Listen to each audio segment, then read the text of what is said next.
کی وجہ یہ ہے کہ آپ ترامیم جب تجویز کرتے ہیں تو ترامیم کس حد تک قبول ہوتی ہیں یہ آپ کے جن کو آپ نے دی ہیں یہ اس کا انحصار ہوتے ہیں.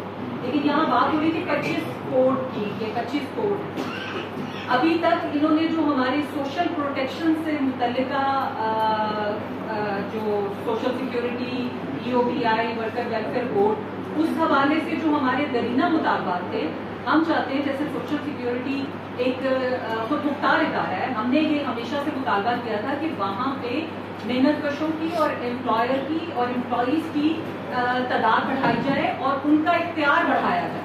اس کے ساتھ ساتھ ان اداروں میں جو مزدوروں کی نمائندگی کا اختیار ہے اس کا طریقہ کار ٹرانسپیرنٹ کیا جائے. اس کے علاوہ سوشل سیکیورٹی اور جو ورکر ویلفیئر بورڈ کا جو تحفظ ہے جو ورکرز کو مل گیا ہے وہ شاپ اسٹیبلشمنٹ کے انڈر رجسٹرڈ ورکرز کو نہیں مل رہا. ہمارا مطالبہ تھا کہ یہ سہولتیں تمام مزدوروں کو ملنی چاہیے. بات یہ ہے کہ انہوں نے ان ایشوز کو کمپلیٹلی اگنور کرتے ہوئے ان پہ بات بھی نہیں کی.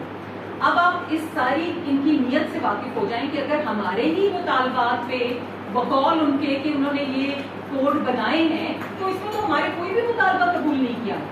اور دوسری امپورٹنٹ بات ہے آپ نے خواتین کو کتنا فوکس کیا ہے اس کو کتنا ہم نے محنت کش ورکرز کو اس میں سہولت دینے کی بات کی ہے. ہاں ایک بات آئیے سامنے کہ جی اگر کوئی محنت خاتون ورکر کا ہسبینڈ یا کوئی ایسی فوتگی ہو جاتی ہے تو اس کو عدت کی چھٹیاں ملیں گی تو میرا اس پہ ہنسنے کا بھی اور رونے کا بھی مقام تھا کہ آپ کو یہ تو احساس ہے پر آپ نے یہ بات کی کہ اس کو کتنی گرانٹ کتنی جلدی ملے گی اس کو سیلری کس طرح سے ملے گی آپ نے اس کی دیگر معاملات پہ بات کی ہے کہ نہیں کی ہے. اب بات یہ ہے کہ اس ساری لیبر موومنٹ میں بھی جو مجھے افسوس کے ساتھ کہنا پڑتا ہے کہ ہم جب بات کرتے ہیں مزدور کی تو ڈپارٹمنٹ کا بھی رویہ یہ ہے جی مزدور کی بات کر رہے ہیں تو اس میں سارے مزدور آ جائیں گے.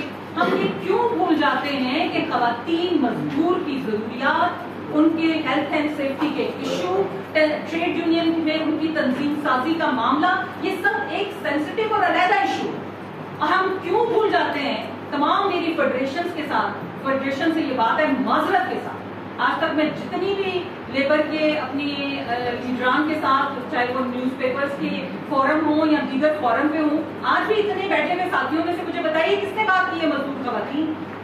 تو بات یہ کہ آج ہماری اپنی تحریک میں بہت سی چیزوں کو بدلنے کی ضرورت ہے. یہ حکومت اگر ہمیں آج سپریس کر رہی ہے تو اس کی کہیں نہ کہیں ذمہ دار ہم بھی ہیں. اس کے ذمہ دار ہم اس لیے ہیں کہ ہم نے اپنی تحریک کو 1.5 انچ کی مسجدوں میں تقسیم کیا. اپنی لیڈرشپ کے جو جھنڈے ہیں ان کو گاڑنے کے لیے ہم نے نوجوانوں کو آگے نہیں آنے دیا. ہم نے کوئی اسٹریٹجی ڈیولپ نہیں کی کہ ہماری نوجوان ٹریڈ یونین ایکٹیوسٹ کتنے سمجھدار باشعور طریقے سے آگے بڑھیں گے.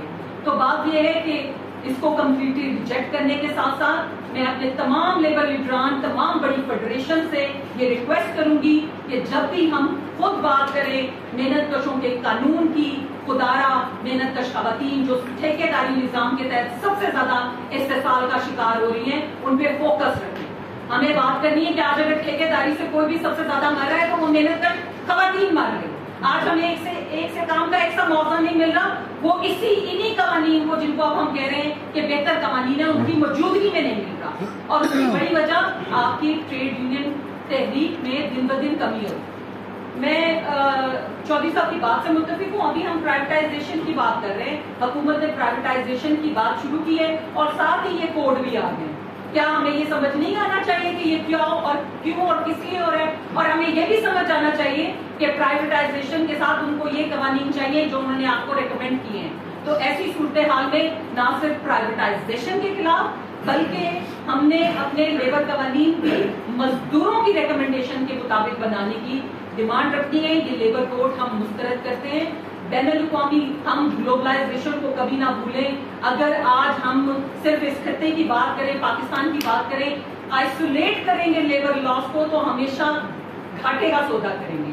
ہمیں انٹرنیشنل سچویشن اور یہ جو کوڈ ہمارے انڈیا میں یا بنگلہ دیش میں بنے تھے کیا حالت ہے وہاں پہ مزدوروں کی کیا ملا. آپ سمپل سا سوال کریں کہ جی بنگلہ دیش میں لیبر کوڈ آیا کیا وہاں پہ مزدوروں کے حالات ہیں. اگر حالات اچھے نہیں ہیں تو سمپل سی بات ہے کہ ہمیں اس کو نہیں اڈاپٹ کرنا. اس کے ساتھ ساتھ آئندہ ہمیں فوکس کرنا ہے اس ملک کی محنت کش خواتین کو, ان کی پہچان دلانی ہے. آج میں نے ہیلتھ اینڈ سیفٹی کے حوالے سے گورنمنٹ نے ایک پروگرام آرگنائز کیا. میں نے سوال کیا جی آپ کے پاس ڈیٹا ہے کہ کتنی محنت کش خواتین ہیلتھ اینڈ سیفٹی کے تحت سفر کر رہی ہیں, ان کو سہولتیں نہیں ہیں؟ انہوں نے کہا کہ ہمارے پاس کوئی ڈیٹا نہیں ہے. میں نے کہا کہ کوئی اسٹریٹجی ہے کہ ہم محنت کش خواتین کو ہیلتھ اینڈ سیفٹی کے حوالے سے کیا سہولتیں دیں گے؟ کہتے جی جو ورکر کو ملے گی وہ محنت کش خواتین کو بھی مل جائے گی. تو جس ادارے کی اویئرنیس کا لیول یہ ہوگا, آپ ان سے یہ ایکسپیکٹ کر رہے ہیں کہ وہ آپ کی گراؤنڈ ریالٹی کو سمجھتے ہوئے آپ کے تحفظ کے لیے, آپ کی ترقی کے لیے, آپ کی بہتری کے لیے قانون بنائیں گے. تو اس خوش فہمی سے باہر آ کے اپنا ایک سیدھا سٹانس لینا ہے. ہم اس کو ریجیکٹ کرتے ہیں.